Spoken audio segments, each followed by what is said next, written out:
கொஞ்சம் நெஞ்ச பேச்சா பேசுன மன்னர் பரம்பரை மண்ணாங்கட்டி பரம்பரை நீயே இப்ப மாவு கட்டு பரம்பரை ஆகிட்டாங்க அங்க பாரு.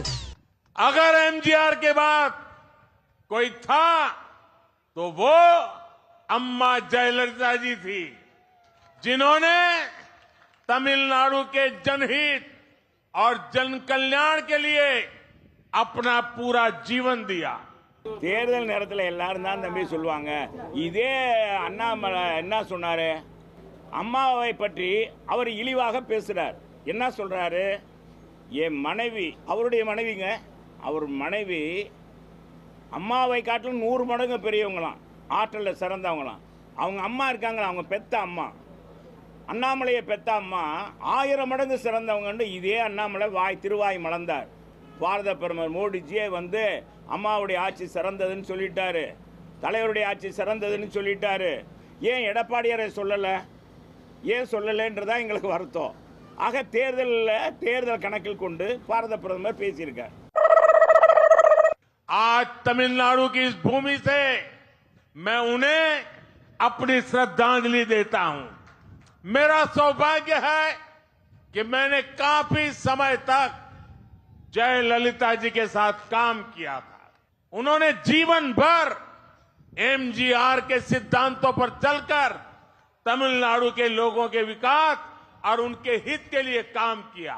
அதிமுகவின் வாக்கு வங்கியை தம் பக்கம் ஈர்க்க வேண்டும் என்பதற்காக மோடி எம்ஜிஆர் அவர்களையும் ஜெயலலிதா அவர்களையும் வானளாவ புகழ்ந்து பேசியிருக்கிறார்.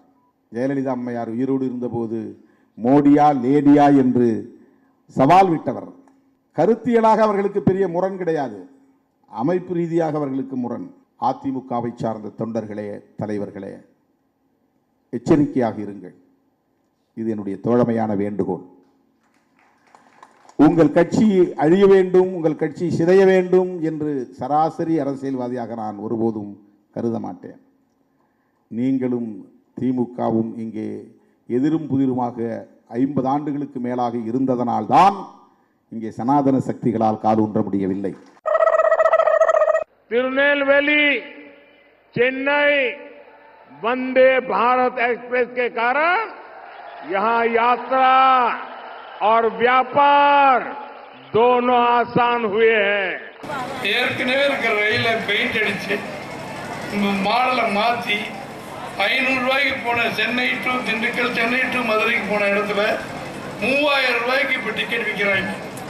பெயிண்ட் கலர் மாற்றி அதுக்கு மெட்ரோ ரயில், வந்தே பாரத் ரயில், தேஜஸ்வி ரயில் சொல்லி இந்தியா முழுவதும் புது வகையான ஒரு கொள்ளை மத்திய அரசாங்கம் செய்யுது. நீங்கள் சாதாரணமாக ஏழை எளியவர்கள் தான் ரயிலில் போவாங்க. ஆனால் 3000 ரூபாய் கொடுத்தாதான் டிக்கெட்டு. அந்த டிக்கெட்டு அறிமுகம் சொல்லி இன்னைக்கு மோடி செய்கிறார். நாட்டை நாங்கள் திசை திருப்பிட்டோம், இந்தியா முன்னேற்றிட்டோன்றாங்க. பூரா ஏமாற்று வேலை. तिरुनेलवेली, तूतुकुड़ी, रामनाथपुरम और बिरुदुनगर में एनएलसीआई के सोलर पावर प्रोजेक्ट भी पूरे हो गए हैं. மூன்றாவது சுரங்கம் என்று யாராவது வாயை திறந்தீங்கன்னா அப்புறம் நான் சும்மா இருக்க மாட்டேன். நான் இதை டீசெண்டா பேசுறேன். டீசெண்டா பேசுறேன். நீ எத்தனை வஜ்ரா கூட்டிட்டு வா, யார் வேணா கூட்டிட்டு வா, ராணுவத்தை கூட்டிட்டு வா, எல்லாத்தையும் நாங்க பார்ப்போம். मुकेयोर और पुम्पुहार में हार्बर बनाने का काम भी पूरा हो गया है. सागर माला प्रोजेक्ट के तहत हम पोर्ट इंफ्रास्ट्रक्चर को सुधारने पर भी काम कर रहे हैं. இங்க இருக்கிற நெய்வேலி நிலக்கரி சுரங்கம் இப்ப எடுத்தாங்க 1000 பேர், கிட்டத்தட்ட 1000 பேர் இன்ஜினியருக்கு வேலை கிடைத்தாங்க. ஒரு தமிழ்நாட்டு பட்சம் கிடையாது. யாருக்கு? அத்தனை பேரும் வட இந்தியாவில். எத்தனை பேர் வேலை வாய்ப்பு கொடுத்துட்டு இந்தியாவில் வரைக்கும் இருந்த அரசுடைய நிறுவனங்கள் எல்லாம் வித்துட்ட. 2 பேர் இந்தியாவில், அம்பானி, அதானி, எல்லாத்தையும் இதான் நீ சேர்த்தாங்க. माय नमस्कार. तो नेलई अप्पर कांतिमती अम्मा, just like Tirunelveli halwa the people of the district and their affection is also very, very sweet. இன்னைக்கு பிரைம் மினிஸ்டர் பல தடவை வந்துட்டா மட்டும் அப்படியே நேஷனல் பார்ட்டின்ற ஓட்டு போட்டுருவாங்களே. சரி, தமிழ்நாட்டை பொறுத்தவரை சரி, தேசிய கட்சிகளுக்கு எந்த காலத்திலும் தமிழ்நாட்டு மக்கள் இடம் கொடுக்க மாட்டாங்க. தமிழ்நாட்டை பொறுத்தவரை திராவிடம் வெர்சஸ் திராவிடம் தான்.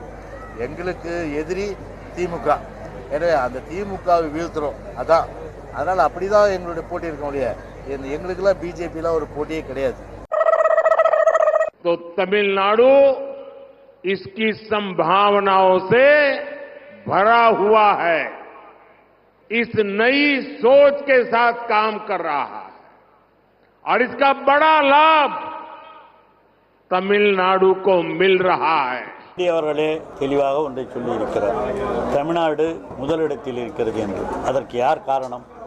தமிழ்நாட்டை இதுவரை ஆண்ட 1967 இருந்து கிட்டத்தட்ட 60 ஆண்டுகள் தமிழகத்தை ஆட்சி செய்த திராவிட மாடல் ஆட்சிதான் என்பதை அவரே மறைமுகமாக ஒத்துக்கொண்டிருக்கிறார். ஆனால் அவர் சொல்கிறாரு இப்போ வரல அப்படி இப்படின்லாம் ஏதோ பேசியிருக்கிறாரு. அவர் ஏதோ இங்கே தமிழகத்தில் கால் ஊன்ற முடியாத பிஜேபிக்கு எதனா வழிவகுக்கலான்னு சொல்லி கொண்டாந்துருக்காங்க. डीएमके एक ऐसी पार्टी है जो काम तो करती नहीं, लेकिन झूठा क्रेडिट लेने के लिए आगे रहती है. இதை சொன்னவங்க நிறைய பேர் நானும் பார்த்திருக்கேன். அவங்களும் காணாம போயிருக்காங்க. ஆனா திமுக இருந்துட்டு தான் இருக்கு. கொஞ்சம் நெஞ்ச பேச்சா பேசுன மன்னர் பரம்பரை மண்ணாங்கட்டி பரம்பரை நீயே இப்ப மாவு கட்டு பரம்பரை ஆகிட்டாங்க. அங்க பாரு. உடனுக்குடன் செய்திகளை தெரிந்து கொள்ள சன் நியூஸ் பெல் ஐகானை கிளிக் பண்ணுங்க.